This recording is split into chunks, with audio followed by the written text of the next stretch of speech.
সবচেয়ে খারাপ পরিস্থিতি খানাকুলের। একের পর এক বাড়ি ভেঙে পড়ার খবর মিলছে হুগলির খানাকুল থেকে। জলবন্দি বিস্তীর্ণ এলাকার মানুষ, অনেককেই আবার সরিয়ে নিয়ে যাওয়া হয়েছে রিলিফ ক্যাম্পে। যে ছবি আপনারা দেখতে পাচ্ছেন খানাকুলের ছবি, সবচেয়ে খারাপ পরিস্থিতি সৃষ্টি হয়েছে খানাকুলে। একের পর এক বাড়ি ভেঙে পড়ার খবর মিলেছে হুগলির খানাকুল থেকে। জলবন্দি বিস্তীর্ণ এলাকার মানুষ, অনেককেই আবার সরিয়ে নিয়ে যাওয়া হয়েছে রিলিফ ক্যাম্পে।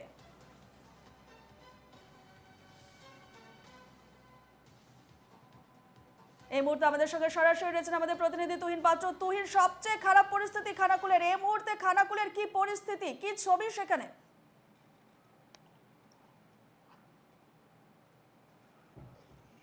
দেখো রূপা, যে পরিস্থিতি তৈরি হয়েছে সেটা কিন্তু খুবই ভয়ঙ্কর। একদম বলা যায় যে সম্পূর্ণভাবে জলের তলায় চলে গেছে খানাকুল এবং পুরসুরার বেশ কিছুটা অংশ।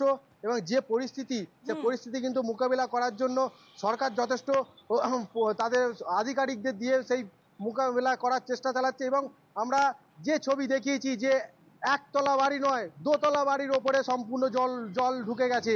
এবং এমনকি যেখানে ত্রাণ শিবির করা হয়েছিল সেই ত্রাণ শিবিরেও জলমগ্ন হয়ে পড়েছে। এবং যে ভয়াবহ পরিস্থিতি হয়েছে, কারণ এই খানাকুলে যে একদম পরিস্থিতি এই খারাপ হওয়ার কারণ হচ্ছে ডিবিসির যে ছাড়া জল, সেই ছাড়া জল একের পর এক নদী দিয়ে মুন্ডেশ্বরী, দ্বারকেশ্বর, রূপনারায়ণ, শিলাবতী এবং আরো দামোদর, এই সমস্ত জায়গা দিয়ে কিন্তু খানাকুলের সমস্ত জলটা যে স্ট্যাগ হচ্ছে। এবং যার ফলে খানাকুলের যে রূপনারায়ণ নদী একদম বলা যায় যে ফুলে ফেঁপে উঠেছে।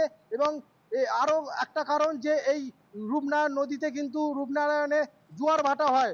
যখন জোয়ার আসছে তখন কিন্তু জলের স্তর এতটা বেড়ে যাচ্ছে যেখানেতে দোতলা বাড়ির ওপরে জল, সম্পূর্ণ জলমগ্ন পরিস্থিতি। কোনো রকমের ত্রিপল টাঙিয়ে ছাদের ওপর তারা রয়েছে। এবং দেখা গেছে বিভিন্ন জায়গায় মানুষের আর্তনাদ, কারণ তারা এমনভাবে জলবন্দী হয়েছে যে কোথাতেও তারা কোনো জায়গায় যোগাযোগ করতে পারছে না। এমনকি এনডিআরএফ যে উদ্ধার করছে, যে বিপর্যয় টিমগুলো উদ্ধার করছে, এমনও জায়গায় জলের স্রোত, সেখানে কিন্তু সেই স্পিড বোট কিন্তু পৌঁছানো যাচ্ছে না। আমরা মানে একদম দেখাবো যে যে যে অবস্থায় যতটুকুন জায়গা জেগে আছে, আমরা কোনো রকমে এই জায়গায় এসে কোনো রকমে উপস্থিত হয়েছি। কারণ এরপর যেদিকে তাকাবো সেই দিকেই জল। আমরা দেখাবো যে যে জায়গাটা জেগে আছে সেই জায়গাটা কিন্তু কিছুটা অংশ জেগে আছে, তারপরে কিন্তু সম্পূর্ণ জলমগ্ন। গাড়ি যে চলাচল করছে এটা কিন্তু বেশি দূর যাচ্ছে না। এটা একটা রাজ্য সড়ক, খানাকুল কলকাতা যে রাজ্য সড়ক, সেই রাজ্য সড়ক এই অবস্থা, কোনো রকমে গাড়ি পার হচ্ছে। এবং যে সমস্ত গাড়িগুলো দাঁড়িয়ে গেছে, জলের পরিমাণ কিন্তু সময় যত কমছে, এই যত বাড়ছে তত কিন্তু জলের মাত্রা, এখানে জলের স্তর কিন্তু বাড়ছে। এবং ভয়াবহ পরিস্থিতি। এবং এখানকার যারা স্থানীয় বাসিন্দা তারা যেটা দাবি করছে যে এই বন্যা তারা আগে কখনো দেখেনি।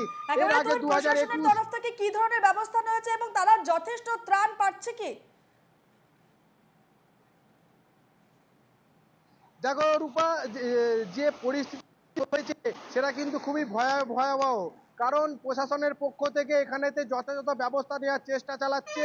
কারণ তারা, আমরা দেখতে পেয়েছি যে ত্রাণ যাতে করে মানুষ সঠিকভাবে পায়, সেই ক্ষেত্রে কিন্তু তারা বোটে করে সেই দুর্গত মানুষদের কাছে পৌঁছানোর চেষ্টা করছে। কিন্তু পরিস্থিতি এমনটাই তৈরি হয়েছে যে সেই জলবন্দী মানুষদের কাছে জলের স্রোতের কারণে পৌঁছাতে পারছে না অনেক জায়গায়।